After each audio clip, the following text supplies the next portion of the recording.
Welcome back. In previous lessons, we narrowed down our focus to text-to-text tasks, then specific capabilities, then defined the task and metric. This completed our first task, scoping the project. For our second step, we'll evaluate models to pick the best model for our use case.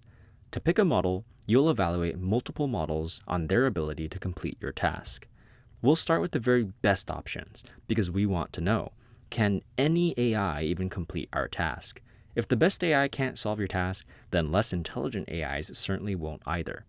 So, start with the most intelligent AI. According to OpenAI's website, if you're on the free or plus plans, GPT-5 Thinking is your most intelligent model. If you're on the Pro plan, GPT-5 Pro is your most intelligent model. Let's start our testing via chatbots, a simple interface for a quick test. Go to chatgpt.com. You'll see a screen like this. In the top left, expand the dropdown. From this dropdown, you'll see Fast, the fastest but relatively least intelligent model. Thinking, a more intelligent model. Use this if you're on the free or plus plans. And finally, Pro, the most intelligent model. Use this if you're on the Pro plan. I'll use GPT-5 Thinking so that everyone can reproduce my results. We've now selected an LLM. So, what should we ask ChatGPT? Let's use our project from the last lesson. Recall, our goal is to filter out non-food critiques. The inputs are restaurant reviews, and the outputs are true or false. True if stars are deducted for non-food reasons. So for our prompt, I'll write, given restaurant reviews, output true if a review deducts stars for non-food reasons. Then I include 3 reviews. The first review complains about service, second complains about flavor, and the third likes the food but felt service was slow.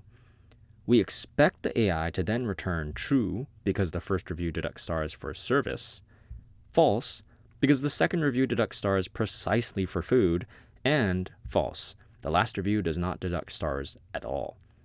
Let's try this prompt now. First, go to this URL and copy the prompt. Then, go back to chatgpt.com. Paste in the prompt. Hit run.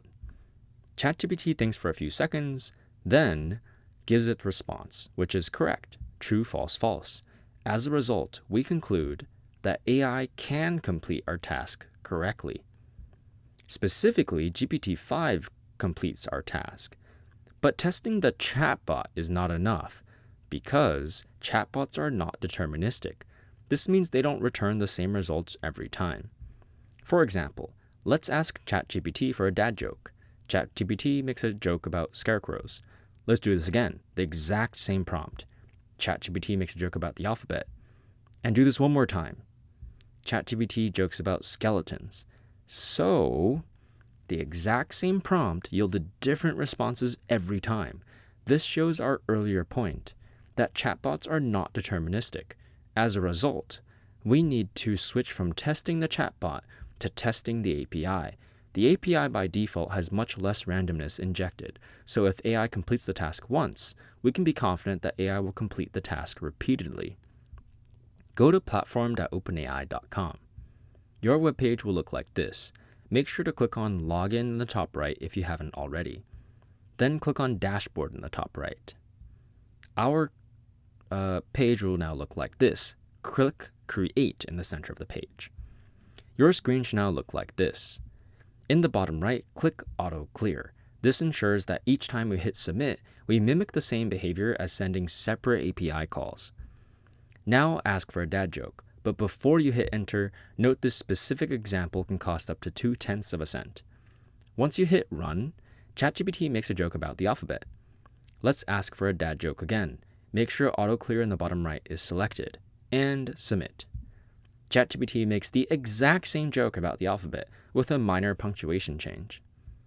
And we try again, and get the exact same alphabet joke. The results are all almost identical. This is much better than the chatbot, which returned completely different responses each time. So we can conclude that API calls are mostly deterministic, definitely much more so than the chatbot. So let's retry our example project prompt via the API. Remember, this is our prompt from before. We expect AI to return true, false, false. go to this URL to copy the example project prompt again.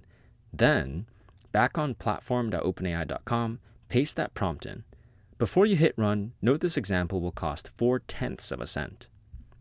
The GPT-5 API first returns thinking tokens for a few seconds, then finally returns the final correct answer, true, false, false. Let's try one more time. And again, GPT-5 returns the correct answer, true, false, false. And one more time. And again, the correct answer, true, false, false. So as before, GPT-5 correctly completes our task. Even more importantly, GPT-5 does so repeatably. This is a big win. It means our project can now repeatably complete our task using GPT-5's API. In summary, test the best, most intelligent AI first via chatbots for simplicity, then via the API for reproducibility. And that concludes our testing via the API. Generally, we're actually finished testing the best AI. In the next lesson, we'll optimize cost by testing faster, cheaper models. In case you're wondering how I computed the cost of an API call, I'll explain that and include more resources on the course website at this URL.